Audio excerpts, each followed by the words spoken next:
Still মাথা নিচে করে পরিবেশটা এরকম যে আমার দাঁড়ায় মাইক্রোফোন সব সামনে বসে বসে দিচ্ছে, এটা আমার আর পরিবেশটা এরকম বক্তৃতা দেওয়ার মতো পরিবেশ একটা অত্যন্ত ভাবগম্ভীর পরিবেশ। তবু বলতে হয় ঢাকা রিপোর্টার সমিতি যে উদ্যোগ নিচ্ছেন আপনারা, এটা কিন্তু অত্যন্ত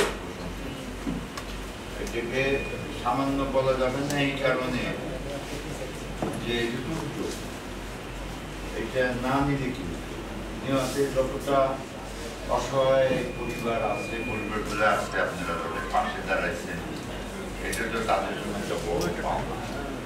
এই পরিবারের সদস্য নাই, যে সদস্য এই সংগঠনের সদস্য নাই নাই সে কারণে আমরা নিগৃহীত না, আমাদের তারা করেন। আপনারা আমার আমন্ত্রণ জানাইছেন, আমরা কারণ আমি প্রথমে চিন্তা করতেছিলাম না কি কারণ স্থানীয় সরকারের মন্ত্রী, আপনারা হচ্ছেন সাংবাদিক, পরে চিন্তা করলাম সাংবাদিক তো সব জায়গায়, তাহলে আমি বাজাবো না, সেই সুবাদে আমি আসি। সাংবাদিকতা আসলেও যদি খুব গভীরভাবে চিন্তা করা যায়, আপনাদের তো কোনো না, মানে এই কারণে যে আমি একবার জিজ্ঞেস করলাম লন্ডনে, আমি তখন বাংলাদেশে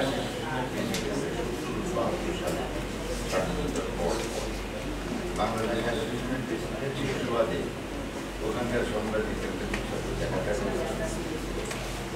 একটা সংবাদে আমি খুব প্রতিক্রিয়া প্রকাশ করলাম। তখন ওখানে সাংবাদিকরা বললেন আপনি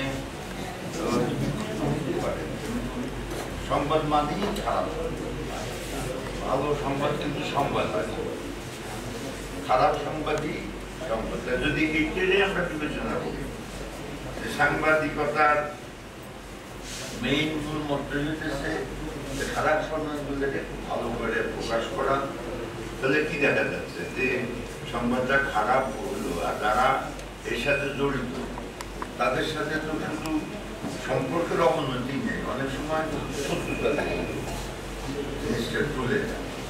সেদিকে যদি বিবেচনা করেন, শোনা যাচ্ছে মানে মাইকে, সেইটা যদি বিবেচনা করেন আপনাদের এই এই কাজটা অত্যন্ত সুখীপূর্ণ। আসলে আপনারা আপনাদের চলার পথে বন্ধুর সাথে বিরূপ, ছোট্ট বলবো না, বন্ধুর সাথে বিরূপ লোকের সংখ্যাই বেশি বেড়ে যায়। এইটা আপনাদের চাকরি সুবাদেই করতে হয়। কাজেই এই ঝুঁকিপূর্ণ কাজে যায়, কাজে থেকে মানুষের সহায়তা পাওয়াও কিন্তু মুশকিল হয়ে যায়। তবুও আপনাদের যে 1400 সদস্যের যে সংগঠন, এবং এই সংগঠন শুধু আপনাদের নিজেদেরই উৎকর্ষের জন্য আপনারা নিয়োজিত নয়, তাদের পরিবার পরিজনের দিকেও আপনারা হাত বাড়াচ্ছে, এটা কিন্তু অত্যন্ত প্রশংসনীয় উদ্যোগ। এবং এই উদ্যোগের এটি তো প্রথম আপনারা বৃদ্ধি দিচ্ছেন, এবং আপনাদের প্রথম অনুষ্ঠানে আমি নিজেকে সংযুক্ত করতে পেরে অত্যন্ত ভাগ্যবান মনে করছি। আপনারা আমাকে যেভাবে সকল সম্ভাবনা দিলেন, আমি আপনাদের কাছে কৃতজ্ঞ। আপনারা যে কোনো সংগঠনই চালাতে গেলে অর্থের সংস্থান দরকার, অর্থ ছাড়া কোনো সংগঠন, বিশেষ করে এই জনকল্যাণমূলক সংগঠন, অর্থ ছাড়া চলা খুবই মুশকিল। আপনাদের সভাপতি মহোদয় অত্যন্ত সাবলীল ভাষায় আপনাদের সংগঠনের উদ্দেশ্য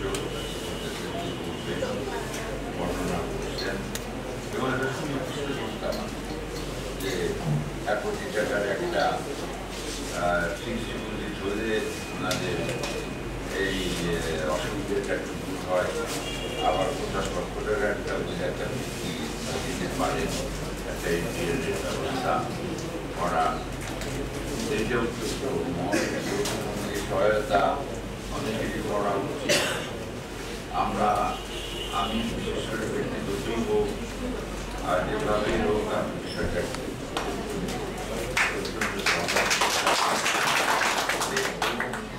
আপনারা সাবস্টিটিউশনের ব্যবস্থা একটা ফান্ড করেন, যে ফান্ডে সাবস্টিটিউশন করার সুবিধা থাকে, মানুষের সহযোগিতা করার সুযোগ থাকলে আমিও আমার ব্যক্তিগত যারা পরিচিত আছেন, যারা সহায়তা করতে চান, অথচ সুযোগ পাবেন না, কীভাবে করবেন জানেন না, আমি আমার ব্যক্তিগত সেন্স করে আছি।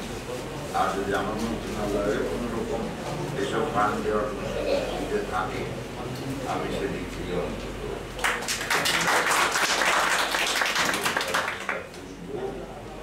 আমি আর আমার বক্তব্য বাড়াইতে চাই না। আবারও আপনাদের কাছে আমি আপনাদের ধন্যবাদ জানাই যে আমাদের আপনারা পছন্দ করেছেন এবং আপনাদের মহৎ আরও বিস্তৃতি লাভ করুন, অর্থনৈতিকভাবে আপনারা আরও সমৃদ্ধ হন। এবং আমি আমার নিজের পক্ষ থেকে এবং আমার পক্ষ থেকে একটা সম্ভব আপনাদের কাছে দাঁড়াতে ধন্যবাদ জানিয়ে আগামী উদ্যোগে সাফল্য কামনা করে আমার